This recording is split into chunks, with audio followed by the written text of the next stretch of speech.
चलिए आज एक बच्चे का उत्तर लेखन चेक करते हैं कि कैसा आंसर लिखा है। काफी अच्छा आंसर है, बट फिर मैं बताता हूं क्या क्या इसमें भी और कमियां हो सकती हैं। सवाल क्या है, भारतीय प्रशासन विकास में नागरिक समाज की भूमिका का परीक्षण कीजिए। तो एक ही पार्ट पूछा है, यूपीपीसीएस का सवाल है, 8 नंबर का क्वेश्चन है, 2 पन्ने पे लिखना है।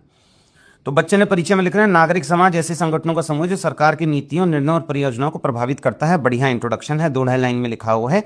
अपना इंट्रोडक्शन 2, 2.5, 3, 3.5, 3 लाइन से ऊपर नहीं होना चाहिए।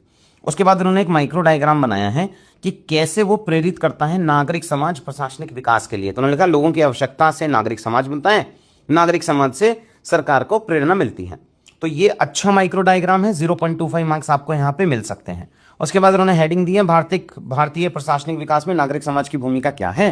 1, 2, 3, 4, 5, 6, 7 उन्होंने पॉइंट्स डाले हैं ये, और इन्हीं पॉइंट्स में आप देखेंगे कि उन्होंने हर पॉइंट पे उदाहरण देने की कोशिश की है।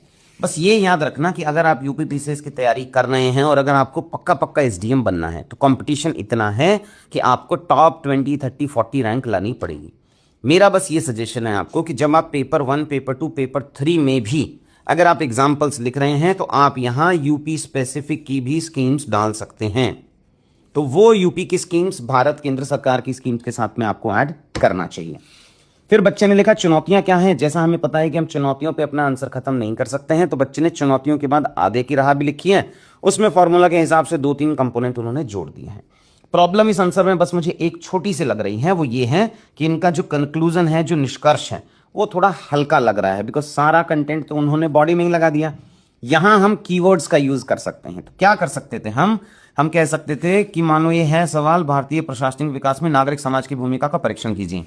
तो हम ये लिख सकते थे कि नागरिक समाज में सशक्तिकरण के साथ साथ प्रशासनिक विकास के मूक इंजन के तौर पे आ सकता है। तो ये हमें, मुझे लग रहा है कंक्लूजन्स में हमें कीवर्ड्स डालने चाहिए। ये कुछ चीजें हैं जो ये बच्चा और ऐड कर सकता है, बट उसके अलावा ये आंसर बहुत शानदार है।